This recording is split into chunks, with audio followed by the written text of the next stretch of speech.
Notre dossier du jour est consacré ce soir aux enfants du voyage. Ils ne sont que 10% à être scolarisés au collège. Pour les aider à reprendre le chemin de l'école, en Meurthe-et-Moselle existe un dispositif unique en France, avec notamment un accueil ponctuel. Cécile Boisson et Delphine Laondé ont suivi l'un de ces enfants qui, grâce à cette initiative, a retrouvé le chemin de l'école.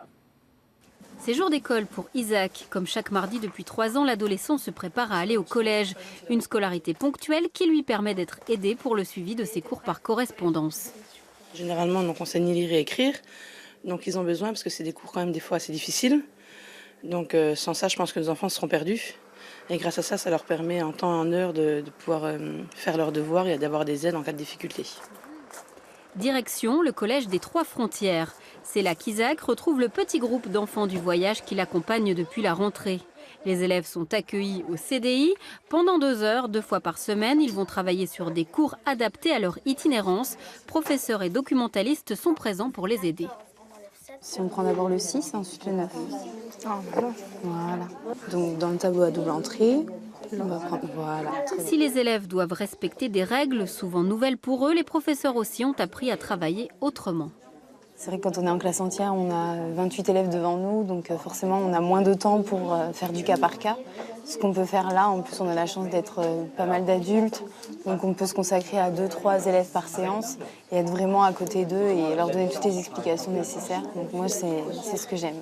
Quand on ne comprend pas quelque chose, il nous explique, il nous aide. C'est un peu dur de les faire tout seul chez soi, alors voilà. Ici au moins il y a des profs, ils nous aident pour tout. Comme Milana, ils sont une trentaine dans le département à avoir adhéré à ce système. C'est beaucoup plus qu'au départ, il y a 5 ans. Malgré cela, la défiance des parents vis-à-vis du collège reste importante. La plupart des enfants du voyage arrêtent leur scolarité à la fin de l'école élémentaire. Culturellement, les gens du voyage ne trouvent pas forcément dans un premier temps de sens et d'intérêt à mettre leurs enfants au collège.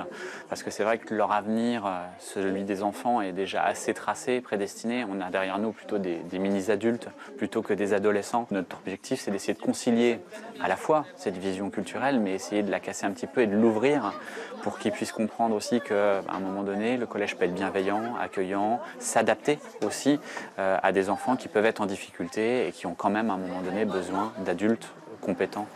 Ça va, ça s'est bien passé? Pour nous, ces cours, c'est plus facile. Donc, comme quand on est sur les routes, au lieu d'aller d'école en école, et des fois, c'est pas les mêmes niveaux, tout ça. Donc là, ça lui permet de faire une année scolaire à son rythme et à son niveau.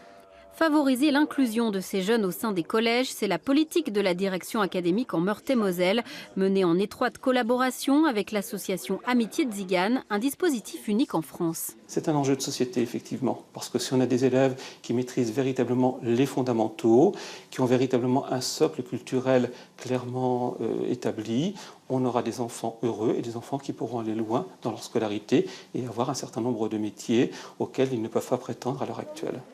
6 collèges sont actuellement conventionnés pour accueillir des enfants du voyage dans le département. L'objectif à terme, c'est que les 10 aires d'accueil de Meurthe-et-Moselle soient rattachées à un établissement pour favoriser ce rapprochement entre l'école et les nomades.